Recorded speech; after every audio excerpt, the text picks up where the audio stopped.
Hey guys, welcome back to more HOA stories. In this video, an HOA just tried to steal my 180-year-old family farm through a fraudulent lien, claiming I owed them money for violations on property they don't even control. I am not a member, never signed anything, and my land predates their entire subdivision by over a century. But what I uncovered about their operations was way worse than I imagined. And the first one is titled, HOA put a lien on my 180-year-old house to steal my farm. So I inherited my great-grandfather's farm when my dad passed away. It's been in our family since the 1840s. We are talking about a genuine 180-year-old farmhouse sitting on 47 acres of prime agricultural land. The house itself is this beautiful old colonial with original hardwood floors, stone foundation, the works. It's been lovingly maintained by 5 generations of my family, and it's my pride and joy.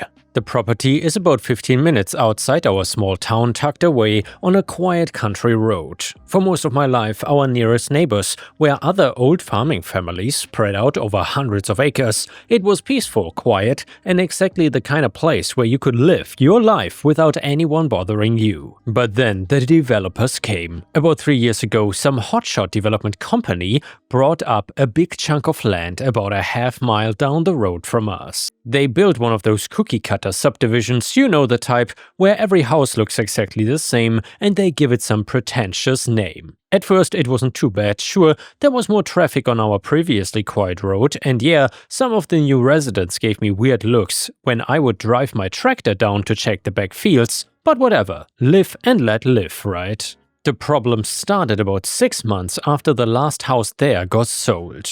I got a letter in the mail from something called the Homeowner Association. I figured it was some kind of mistake. Maybe they were doing a mass mailing and accidentally included my address.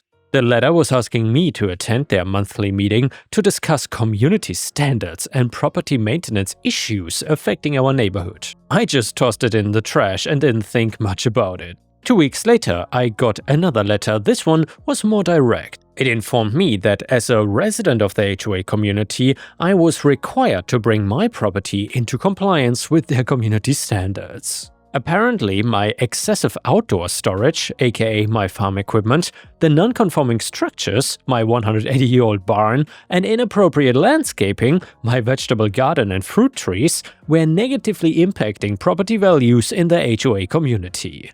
I read that letter 3 times before it sank in. These people actually thought that I lived in their little subdivision and was subject to their HOA rules. I called the number on the letterhead and got some snippy woman who introduced herself as Linda, the so-called HOA president. "Hi, I think there's been some mistake," I told her. "I got this letter about HOA compliance, but I don't live in the HOA. I live on the old farm." "Oh, you're the farmer," she said, and I could practically hear her nose wrinkling through the phone. "We've been meaning to reach out to you. Your property is technically within our HOA community boundaries now, so you will need to start following our guidelines." I laughed because I thought she was joking. "Ma'am, my family has owned this land since before the Civil War. There's no way we are part of your HOA." "Well, according to our community map, your property falls within our designated area. I will send you a copy of our CC&Rs, that's covenants, conditions and restrictions, and you can review what needs to be done to bring your property into compliance." I hung up thinking this woman was either confused or crazy, probably both though, and sure enough, a few days later I got a thick packet in the mail with their HOA documents. I'm not a lawyer, but I've dealt with enough property paperwork over the years to know how to read legal documents. Their CC&Rs were typical HOA nonsense: restrictions on paint colors, lawn maintenance requirements, prohibitions on commercial vehicles, which would include my tractor, and a whole section about architectural review for any modifications to existing structures. What caught my attention, though, was their community map. According to this map, the HOA community extended well beyond the actual subdivision boundaries. It included my property, 3 other old farms, and even a section of state forest land. The map showed my property as a so-called Lot 47 in their community. And now I was more than confused, I was getting pissed off. I drove down to the county courthouse to pull the actual property records and plat maps. What I found was interesting. The subdivision was properly platted and recorded, but their community boundaries as shown on their HOA map bore no resemblance to any legal boundaries I could find. They had basically drawn a big circle around their subdivision and claimed everything inside it. I made copies of all the relevant documents and called a real estate attorney that I'd used before for some farm business stuff. His name was Jim, and he was one of those old-school lawyers who had been practicing in our county for about 40 years. He knew every trick in the book. Jim looked over everything and started laughing. "This is some amateur hour stuff," he said. "They can't just declare that surrounding properties are part of the HOA. That's not how any of this works." He drafted a letter to the HOA explaining that my property was not and had never been part of their community, and that the CC&Rs had no legal force over my land, and that they needed to stop sending me correspondence immediately. I thought that would be the end of it, but I was wrong. The HOA's response came 2 weeks later, and it was not what I expected. Instead of backing down, they doubled down. The letter was from some law firm in the state capital, and it was full of legal threatening language about community enforcement actions and potential financial penalties for non-compliance. More concerning was what I found in my mailbox a few days later, a notice of violation. According to this document, I was in violation of HOA community standards for maintaining agricultural equipment in view of neighboring properties, failure to maintain lawn areas to community standards, and operating a commercial enterprise without proper approval. That last one really got my goat. My family had been farming this land since before their great-great-grandparents were born, and now they were saying I needed their permission to run a farm. I called Jim again, and he was as baffled as I was. "They are acting like they have some kind of legal authority over your property," he said. "This is harassment, plain and simple. We need to shut this down hard." Jim sent them another letter, this one much more pointed. He threatened legal action if they continued to harass me and demanded that they remove my property from all their maps and documents immediately. For about a month, things were quiet. I started to think maybe they had finally gotten the message. Then I got the letter that made my blood boil. It was a notice of lien filing. The HOA was claiming that I owed them $847 in assessment fees and violation penalties, and that they were placing a lien on my property to secure payment. The letter stated that if the lien was not satisfied within 30 days, they would begin foreclosure proceedings. I stared at that letter for about 10 minutes before the full implications hit me.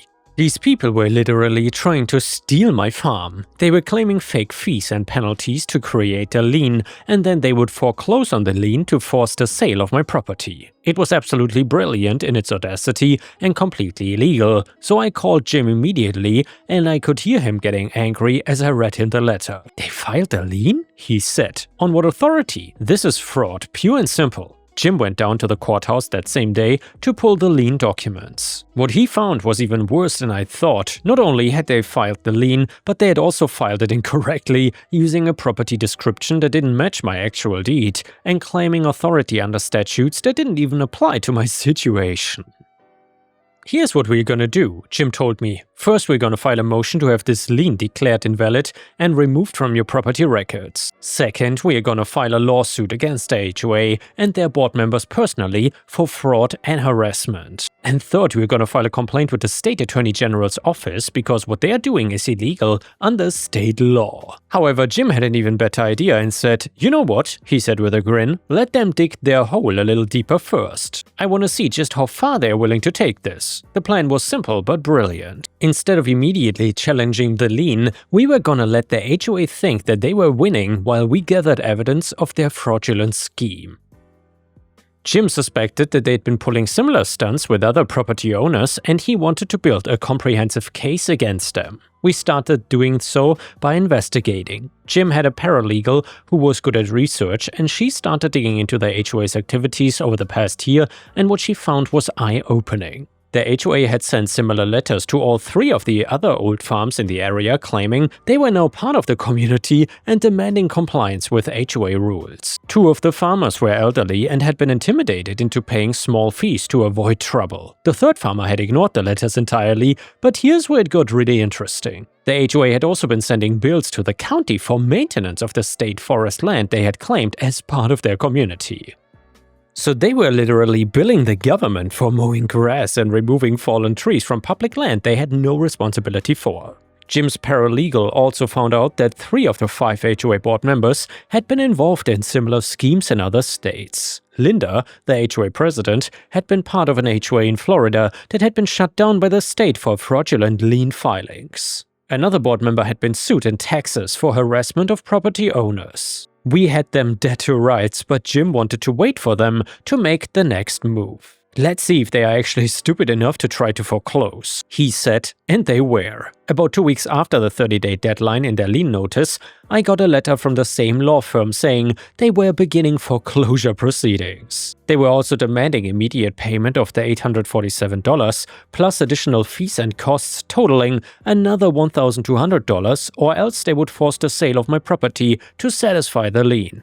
The letter included a proposed timeline for the foreclosure process and mentioned that they already had interested buyers for my property. I later found out that these interested buyers were actually other board members of the HOA who were planning to buy my farm for pennies on the dollar and then flip it to developers. That is when Jim and I knew we had them completely. This was not just harassment or incompetence, this was an organized conspiracy to defraud property owners out of their land. Jim filed our lawsuit the next day. We sued the HOA, all 5 board members personally, their law firm, and their management company. The charges included fraud, conspiracy, harassment, intentional infliction of emotional distress, and violation of state consumer protection laws. But the really beautiful part was what Jim did next. Instead of just filing in county court, he also filed complaints with the state attorney general and the state bar association. For the lawyers involved, it turns out that using the mail to commit property fraud is a federal crime. The initial response from the HOA was of course predictable.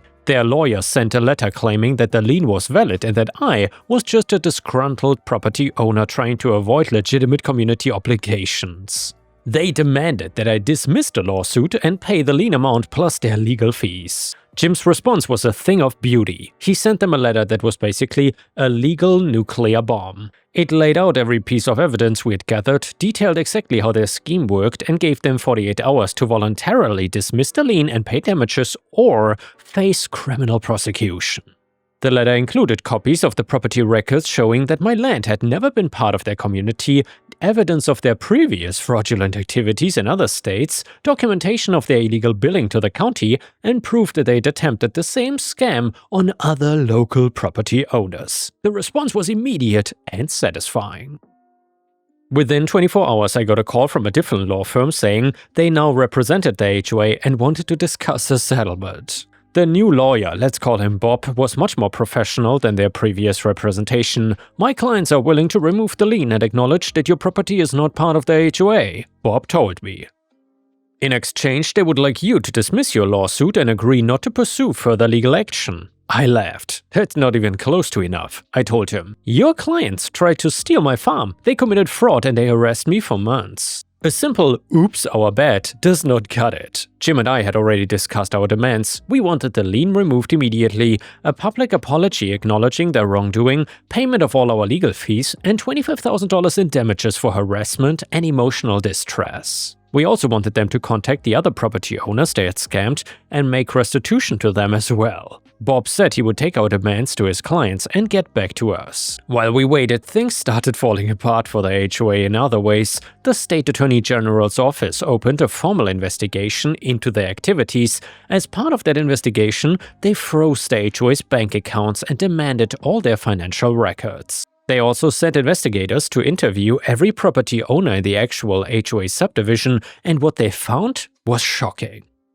The HOA board had been skimming money from the legitimate homeowners' fees to fund their fraudulent schemes. They had also been inflating maintenance costs and pocketing the difference. The total amount of money they had stolen from their own community was over $75,000. Within 2 weeks of Jim's complaint, federal agents raided the homes and offices of all 5 HOA board members. They seized computers, financial records, and boxes of documents. Local news coverage of the raids was extensive, and suddenly everyone in town knew about the HOA scandal. But the best part was what happened to Linda, the HOA president. Remember how I mentioned she had been involved in a similar scam in Florida? Well, it turns out she had never actually resolved that case. She had fled the state while charges were still pending. The FBI raid led to her arrest on outstanding warrants from Florida. The other board members started turning on each other immediately. Within a week of the raids, 3 of them had hired separate lawyers and were trying to cut deals with prosecutors by providing evidence against the others. Bob called Jim with a much more realistic settlement offer. The HOA was willing to pay $50,000 in damages, remove the lien, pay all legal fees, and issue a public apology. They also agreed to make restitution to the other property owners they had scammed and to dissolve the HOA entirely. Jim and I talked it over, and we decided to accept the settlement. While part of me wanted to drag them through a full trial just for the satisfaction, the settlement gave us everything we wanted and more. The resolution was everything I could have hoped for. The lien was removed from my property records within 48 hours. The HOA issued a public apology that was printed in the local newspaper, acknowledging that they had mistakenly claimed authority over properties outside their jurisdiction and had inappropriately placed liens on those properties. The $50,000 settlement was nice, but the best part was what I did with it. I used the money to buy the 12-acre parcel that bordered my property on the south side. The elderly couple who owned it had been wanting to sell for years, and the HOA settlement gave me the perfect opportunity to expand the farm. The other property owners who had been scammed also got their money back, plus damages. The 2 elderly farmers who had paid fees to the HOA received $5,000 each, and the county was reimbursed for all the fake maintenance bills the HOA had submitted to them. As for the HOA subdivision itself, well, it turns out that when the HOA got dissolved, the homeowners there discovered they had been massively overcharged for everything. Without the corrupt board skimming money and inflating costs, their actual HOA fees dropped by more than half. Linda ended up pleading guilty to fraud charges in both Florida and our state, and she got 3 years in prison and had to pay restitution to all her victims. 2 other board members got probation and community service, while the remaining 2 made plea deals and testified against the others. The law firm that had been helping them also faced consequences. The State Bar Association suspended the licenses of both lawyers involved, and their firm was dissolved. They had to pay additional damages to cover some of the victims' legal costs, and the best revenge, though, was what happened to their property values. Once word got out about the scandal, the HOA subdivision became known as that HOA fraud place. Several homeowners could not sell their homes and ended up losing money when they finally found buyers. And yes, the irony was not lost on me. They had tried to steal my farm because they thought it was hurting their property values, and their own criminal behavior ended up tanking their real estate market. 6 months after everything was resolved, I got a visit from one of the former HOA residents. He was a young guy who had bought one of the houses right before the scandal broke, and he had been stuck with a massive mortgage on a house he now could not sell. I wanted to apologize. He told me, I had no idea what the HOA was doing. Most of us just paid our fees and ignored the meetings. We never knew that they were harassing you and the other farmers. I appreciated his apology, and we ended up having a good conversation about farming and rural life. Turns out that he had grown up on a farm himself and had always missed it. I offered to let him help out during harvest season and if he wanted to get his hands dirty again. I still get the occasional letter from developers wanting to buy my land, but I still politely decline. The farm is actually doing better than ever. The extra 12 acres I bought with the settlement money allowed me to expand my vegetable operations, and I now sell produce at 3 different farmers markets. The HOA scandal actually brought a lot of positive attention to local farming, and business has been great. These days when people ask me about the HOA situation, I just smile and tell them it all worked out for the best. My farm is safe, my family's legacy is protected, and I made enough money from the settlement to improve the property for future generations. Not bad for a simple farmer who just wanted to be left alone to work his land in peace. And the next one is an absolutely brilliant malicious compliance story that you don't want to miss. Entitled, Spotify Support Told Me to Read Their Refund Policy. So I did and forced them to give me a refund. So my Spotify Premium renewed today because I forgot to cancel. I immediately checked their refund policy online and confirmed that I was eligible, so I cancelled the plan, literally within minutes, and hopped on support chat to ask for the refund. Seemed simple, right? Well, wrong. The agent, called Christina, gave me the classic runaround. She said the 14-day refund period only applies to the initial sign-up, and since I'd been a member for months, I was out of luck. She even sent me a link to the policy to prove her point, telling me to read it. This is where the malicious compliance comes in. I did exactly what she said. I read the policy, and then I went deeper and found their full, legally binding terms of use. And what did I find? In Section 3 under Withdrawal Right, it clearly states that you have 14 days after your purchase to withdraw for any reason.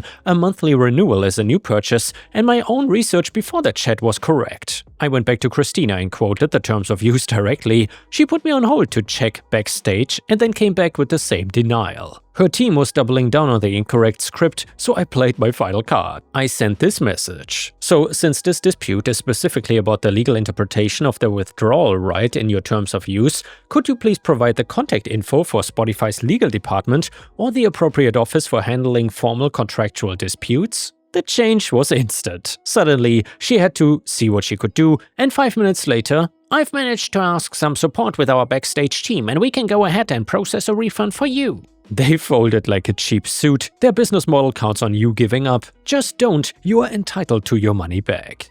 And the next one is another brand new malicious compliance story that is titled, "You said only reply with exactly what they ask." Got it. So I used to work at a logistics company where we handled shipping for big retail clients. One client was notoriously rude and always sent short, unclear emails asking for updates, and then they would get angry if we gave too much info or did not phrase things exactly how they wanted. After one too many complaints, our manager pulled us into a meeting and told us, from now on, just answer exactly what they ask, nothing more, nothing less, no extra info, no small talk, only what is in their message. I asked even if I know they're gonna follow up asking for the rest, and he said, yes, let them. So the next morning that same client emailed me, "Where's truck 4810? That's all they wrote, no greeting, no details, so I replied, "On the road." A few minutes later, "ETA?" I replied, 3:42 p.m. Then came driver's name. I answered that. Then, does it have the right pallets? Yes. Dock 3 or 6? Dock 3. Did you inform the receiver? Yes. This went on for 10 back and forth emails, each one with a single question, and each one answered with exactly what they asked. Eventually, they CC'd my manager and wrote, "Why are your employees being so unhelpful? We need proactive communication." My manager replied, "We have instructed our staff to answer exactly what's asked as per your previous request." After that, their emails suddenly became more polite and clear, and my inbox became a lot quieter too. And yeah guys, thank you for watching. Please don't forget to like the video if you want to support me, and I will see you again tomorrow.